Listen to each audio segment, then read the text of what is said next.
Hai, welcome back. Kali ini gua Kali ini aku bakalan share buat teman-teman sekalian tutorial bagaimana cara kita untuk menginstal Windows, khususnya Windows, baik itu Windows 7 ataupun Windows 8 maupun Windows 10 menggunakan USB flash disk. Jadi kita menggunakan flash disk ataupun hard disk, dia lebih ke USB drive. Nah, adapun hal yang perlu kita persiapkan itu adalah koneksi internet. Kenapa? Karena pertama sekali kita perlu menyiapkan dua alat penting dalam dua program ya. Nah, lebih tepatnya dua program dimana kita bisa nantinya menginstal Windows ke dalam komputer, ke dalam PC maupun komputer. Oke, di sini untuk video kali ini aku hanya akan ngasih tutorial sampai dengan sebuah bootable itu ready untuk diinstal. Nah, hanya saja untuk settingan BIOSnya mungkin akan ada di part video berikutnya. Mungkin untuk masing-masing project, baik itu laptop Asus, Acer, Toshiba, HP dan sebagainya, ntar kalau kita ada project, ntar aku bakalan buatin video tutorialnya buat teman-teman yang memiliki kasus yang sama, mungkin diharapkan bisa dapat membantu. Baik, tanpa berbasa-basi lama lagi, kita langsung aja. Yang pertama sekali itu yang pastinya sebuah operating system yang ingin kita install ke komputer itu pastinya perlu OS itu sendiri. Nah, jadi kita bisa type di sini untuk Windows sendiri, kita ambil Windows 10. Nah, anggap Windows 10. Nah, kita langsung cek type di sini Windows 10, terus kita dapatin Windows 10-nya. Dimana untuk file Windows 10 itu sendiri dia dalam bentuk ISO. Nah, dia seperti ini, ada di sini. Nah, jadi di sini yang untuk update now ini itu untuk laptop ataupun komputer yang sudah terinstall Windows 10, hanya saja belum terupdate dengan updating yang paling terbaru. Nah, kita bisa langsung mengupdate lewat situs tersebut, situs Microsoft.com, atau kita bisa melalui menu setting updating. Nah, di sini kita bakalan mengambil file ISO-nya, file OS-nya yang akan kita bootable-kan ke dalam USB drive.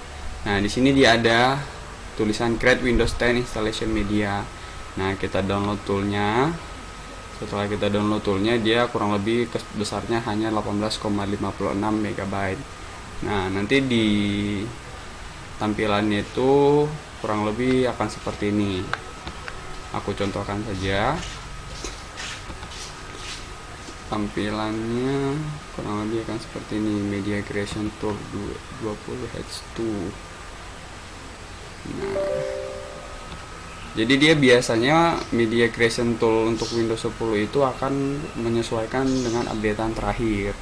Jadi kalau teman-teman sudah memiliki Media Creation Tool Windows 10 untuk versi 20H2 dan teman-teman installin ke laptopnya, untuk updatean berikutnya teman-teman bakalan perlu mengupdate secara online lagi, baik itu melalui situs ataupun dari menu setting update.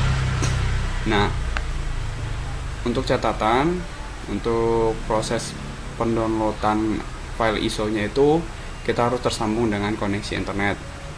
Jadi kalau teman-teman punya koneksi internet yang kurang stabil atau kurang cepat, mungkin akan butuh waktu yang cukup lama. Jadi disarankan kalau memang mau mendownloadnya itu lebih bagus cari wifi yang cukup cepat dan stabil, biar downloadnya tidak korup. Jadi teman-teman bisa dapatkan file ISO-nya. Oke.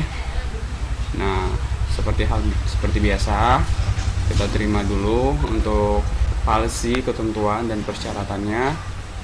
Nah, nanti di sini kita akan mendapat pilihan apa file ISO yang akan kita gunakan. Apakah kita akan menggunakan Windows 10 yang untuk 32 versi 32 bit atau yang 64 bit. Nah, kita akan menentukan di sini. Saya skip aja karena ini mungkin akan memakan waktu yang cukup lama. Oke, kita skip. Tampilannya akan seperti ini. Setelah kita nanti sudah berhasil mendownloadnya, di sini saya udah ada data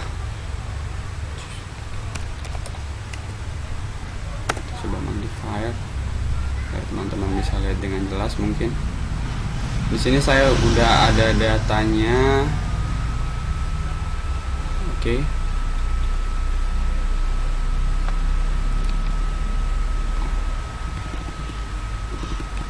Oke, modifiernya yang 200. Oke. Di sini dia, kita perdekat. Nah, ini dia.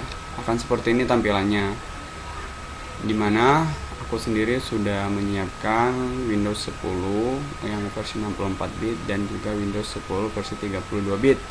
Nah, adapun tambahan yang lainnya itu berupa penunjang biar Windows yang akan kita tanamkan itu bisa aktif atau aktivasi. Mungkin untuk aktivasinya akan ada di video berikutnya. Baik, setelah kita udah selesai mendownload ya, lebih tepatnya mendownload Windowsnya, OS-nya, kita butuh satu program lagi yang ini, yang namanya Rufus. Nah, jadi Rufus ini adalah sebuah program yang memungkinkan kita untuk membuat operating systemnya itu, OS-nya itu dapat dibootable dengan menggunakan flash disk. Nah, untuk mendapatkannya langsung saja kita download. Itu nggak terlalu banyak ya filenya, soalnya itu kecil aja. Dia di Rufus, type Rufus. Nah, dia tuh dapat nanti yang paling atas. Rufus create bootable USB drive that is way. Nah, langsung aja kita download di sini. Saran aku lebih bagus kita menggunakan Rufus 3.1 portable. Kenapa 3.1 portable? 3.15 portable karena dia itu lebih portable loh. Dia nggak perlu diinstal, dia hanya perlu dibuka terus dijalanin, terus udah OS kita jadi bootable. Oke. Setelah udah kita download di sini, dia tampilannya akan seperti ini. Tampilannya akan seperti ini. Rufus 313. Nah, jadi aku mendownload versi yang 3.13. Oke, setelah udah kedua hal tersebut sudah ada, udah terpenuhi, sudah kita siapkan, kita langsung buka saja Rufus 313. Langsung saja yes. Nah, oke. Ini ada Rufus application running. Oke, jadi di sini aku udah buat Rufus sebelumnya. Aku coba close dulu Rufusnya. Mungkin ini bakalan dipotong kali ya. Ya udah, tampilin aja. Gak apa-apa. Oke guys, ini sedikit aja tambahan. Ini ada task view. Salah satu kelebihan dari Windows 10 dimana kita dimungkinkan untuk mengerjakan ataupun mengelola suatu pekerjaan dengan dua tampilan terpisah, bahkan lebih. Nah, jadi kita bisa fokus. Itu salah satu fitur yang paling menarik dari Windows 10 itu sendiri. Nah, langsung aja Rufus, kita buka Rufusnya. Nah, kita lihat di sini bahwasanya di sini ada device tersebut adalah USB flash disk yang akan kita install OS-nya. Jadi di sini aku udah masukin di sini. Nah, di sini aku udah masukin flash disknya. Dia terdetek dengan drive letter E, jadi dia udah dimasukin. Nah, untuk flash disknya sendiri sangat aku rekomendasikan itu untuk kapasitas 16 GB. Kalaupun seminimal-minimalnya itu 8 GB. Karena untuk Windows 10 itu sendiri cukup memakan kapasitas ya. Sebenarnya 6 GB mungkin bisa aja sih, cuman biar lebih bagus itu 8 GB aja. Dipakai yang 8 GB flash disk 8 GB. Namun kalau untuk Windows 7 itu kita mungkin bisa menggunakan flash disk 4 GB. Oke, itu informasi tambahan. Kita lanjutkan. Untuk Rufus itu sendiri, setelah kita udah memilih device yang akan kita gunakan, itu biasanya dia ngedetect otomatis itu flash disknya. Nah, ketika udah terpilih, kita memilih boot selection disk or ISO image, please select. Nah, di sini dia ada pilihan mengenai ISO yang akan kita bootable kan ke dalam flash disknya. Kita select. Nah, di sini aku bakalan contohin dimana kita men-select di Windows 10 64 bit. kita mengambil Windows 10 64 bit yang sudah kita download. Setelah kita select, nah di sini dia ada standar Windows installation atau Windows to go. Kita gunakan yang standar Windows installation aja. Nah, dengan partition scheme itu ada dua, GPT atau MBR. Nah, GPT atau MBR itu lebih lanjutnya lagi bisa di browsing sama teman-teman. Cuman sedikit garis besarnya, untuk MBR itu sendiri cenderung hanya bisa melakukan partisi sebanyak 3 partisi, yaitu C, D, sama E. Sementara GPT itu sangat memungkinkan untuk melakukan partisi sampai dengan 4 partisi maupun 5 partisi. Nah, kalau untuk partition scheme-nya sendiri itu sangat perlu kita ketahui dulu. Laptop yang mau kita install itu dia menggunakan partisi tipe apa, apakah GPT atau MBR. Nah, untuk cara menceknya itu bisa kita lakukan di menu setting. Perlu dicatat kalau file GPT, kalau partisi harddisk kita itu partisi MBR, namun kita set untuk rufusnya sendiri GPT, itu nanti flashdisk kita tidak akan bisa menginstal Windowsnya. Jadi ketika kita nanti menginstal Windowsnya, kan Windows kita kan flashdisk kita kan jadinya untuk partisi MBR. Nah, sementara kita menginstalkannya ke harddisk yang dengan partisi GPT, jadinya nggak bisa. Nah, jadi perlu dicek. Nah, kalau untuk menceknya sendiri itu sangat gampang. Teman-teman bisa langsung dari menu Windows, ketik disk. Nah, di sini ada create and format hard disk di sini. Oke. Setelah teman-teman sudah pilih, dengan asumsi bahwasanya laptop ataupun komputer yang hendak diinstal itu masih bisa diakses. Oke. Di sini disk 0, dimana disk 0 itu adalah terdiri dari local disk C, drive C, drive D, recovery. Nah, klik kanan, properties. Oke, di sini nanti teman-teman bisa lihat untuk hard disk internalnya sendiri di bagian volumes. Nah, bisa kita ketahui di sini kalau untuk laptop yang saya gunakan yaitu Toshiba itu sendiri menggunakan partition style master boot record MBR untuk harddisknya sendiri. Jadi kalau kita menginstal Windows ke dalam, kita dengan menggunakan bootable flash disk, kita harus men-set dia itu dengan tipe style partition MBR. Oke.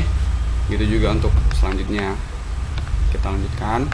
Setelah udah kita buat MBR, di sini ada volume label. Kita bisa bebas sih mau dibuat apa. Aku lebih biasa buat Windows 10 versinya 64 bit. Terus partition stylenya partition style, karena kali aja kita untuk kedepannya perlu menginstal lagi, jadi bisa lebih dapat informasi gitu. Oke, kita start. Di sini dia bakal menghapus semua data yang ada di flash disk kita. Jadi dipastikan kalau kita udah menyiapkan flash disk bootable-nya itu datanya dikosongin dulu. Terus jangan ada data di dalam, karena itu semua bakalan dihapus. Setelah datanya dihapus, dia akan mempersiapkan bootable OS-nya ke dalam flash disk-nya. Nah,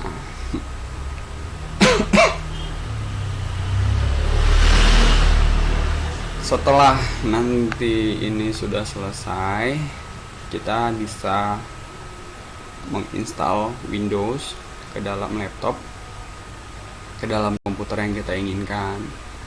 Hanya saja untuk Windows itu sendiri masih ada tahapan selanjutnya. Pertama kita perlu men-setting yang namanya BIOS, dimana BIOS itu BIOS ada yang namanya prioritas booting. Jadi prioritas bootingnya itu kita perlu mengatur biar flash disknya itu ada di bagian paling atas, baru hard disk, biar nanti pertama kali dijalankan itu adalah flash disknya. Untuk proses installation menggunakan bootable, menggunakan BIOS. Kenapa sangat disarankan menginstal Windows lewat BIOS? Itu dikarenakan pertama, hard drive-nya sendiri itu akan jauh lebih bersih, dimana kita bisa membersihkan untuk drive C-nya, drive C-nya, tempat dimana Windows-nya semua diinstal. Jadi kita bisa memastikan dia dikembalikan seperti normal, di reset lagi, dibalikin ke awal-awal sekali, dibuat dibuat dia perawan lagi istilahnya. Nah, jadi kalau melalui menu user interface, biasanya itu cenderung dia tidak menghapus file lama. Jadi kalau ada virus-virus yang sudah terinstall ataupun virus-virus ataupun aplikasi-aplikasi yang udah memberatkan program kita, memberatkan OS kita pada Windows sebelumnya, itu tidak akan terhapus. Sekalipun itu terhapus, yang ada drive kita itu bakalan jadi kapasitasnya itu nambah, karena dia bakalan menyimpan untuk file sistem yang lama, Windows old. Biasanya dia buat Windows old. Nah, baik, di sini rufusnya udah jalan dan akan mungkin memakan waktu yang cukup lama. Nanti videonya akan saya skip. Setelah saya skip, nanti akan saya perlihatkan simulasi ya. Mungkin kita pakai simulasi aja. Simulasi untuk penginstalan kita akan melakukan secara UI, user interface. Untuk video selanjutnya saya akan buat untuk case study. Kita akan menggunakan laptop Asus untuk video selanjutnya, dimana di laptop Asus tersebut akan kita instalkan OS yang sudah kita set.